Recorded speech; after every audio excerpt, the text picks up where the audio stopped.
They know you're not full of crap. They know, like, oh, these people actually know what they're talking about and they care about what they're doing. And I think that's a big difference to the fans, obviously, because this room is jam-packed. What is your question, sir? I just wanted to know if in season 2 we're going to get to see Carl become the universe's most coolest 8-year-old kid. We've been there. I think The other day on set, I was brought to tears by how proud I am of him. He's a little man. He's such a professional. We end a scene, and Chandler's the first one to go, hey guys, good work, everybody. No lie. And he did a scene the other day that I can't tell you anything about, unfortunately. But it will take your breath away. And he moved through a series of emotions from terror to peace to beauty to loss with a fluidity that every actor could learn from. He is going to blow your mind this year. And unfortunately, that's all we can tell you. But he's wonderful. Here's an acting question, Andrew Lincoln.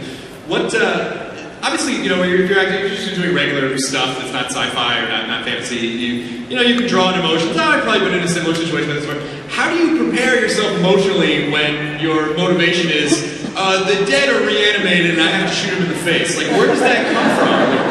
It's very easy when, Greg's done such a great job of making them look so realistic. But, we just, like everyone said, we just try and make it, we care about it so much, and we just, I know I speak for everybody, and particularly the crew as well. The crew are magnificent, and they're busting themselves to bring you the best season 2 they can give, and they got 4 days off now, and they need it because it's brutal out there, but they're amazing. But, yeah, so,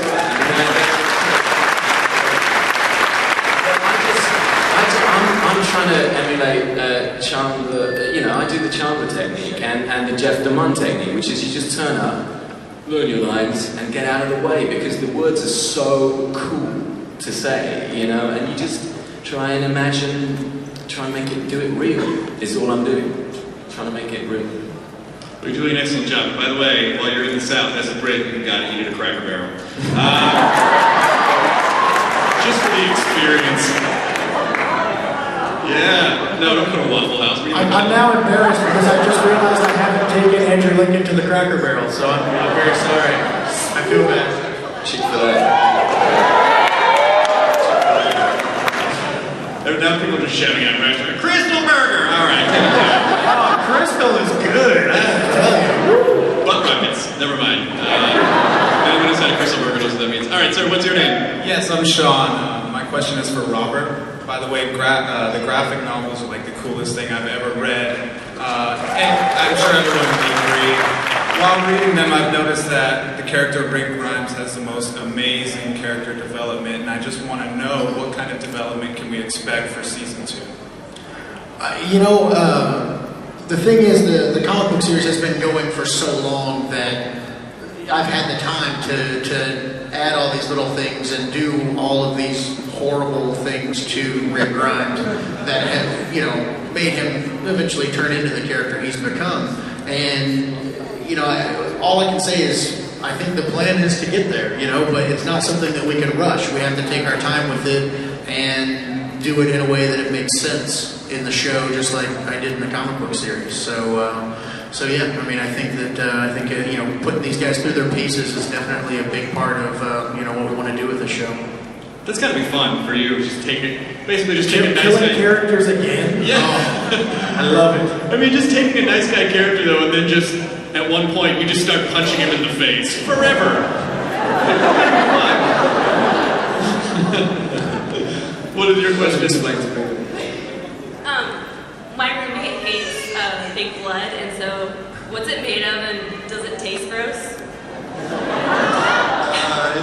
We make the fake blood out of corn syrup and food coloring, so it doesn't taste gross, but if you notice when you look at the zombies, we have a little mouth rinse that we blacken their gums and their tongues with so that there's no pink inside of the mouth, and that stuff tastes disgusting. And I feel bad for the zombie extras, but that's the only, we tried icing, we tried anything you can think of to get that color away.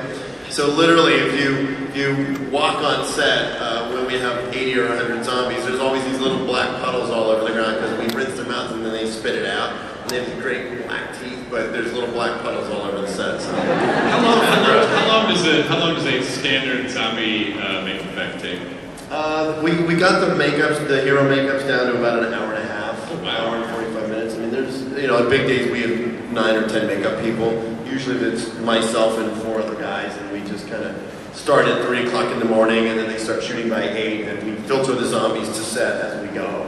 And, listen, they're great. They're really good. They're troopers. All the zombie people, they're great performers too, They bring a lot to their what they have to do, but, they're really great. And we've put a lot of the zombies through their paces in terms of some interaction with some of the lead characters, and they're great. Really great.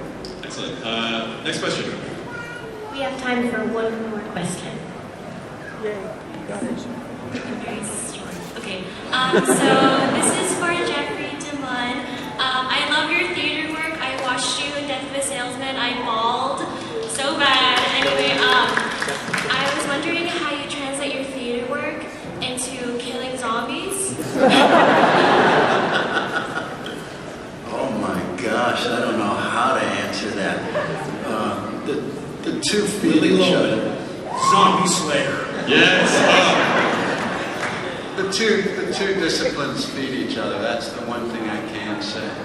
Also, having done some theater, it really tunes up the memory. So I don't have any problem learning lines.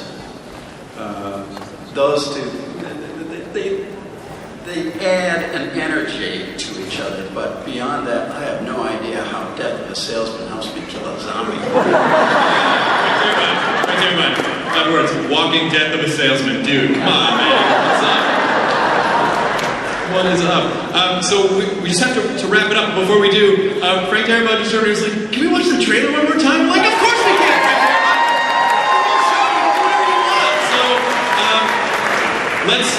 So this will sort of end the talking portion. So before we run the trailer, please help me thank everyone who joined us.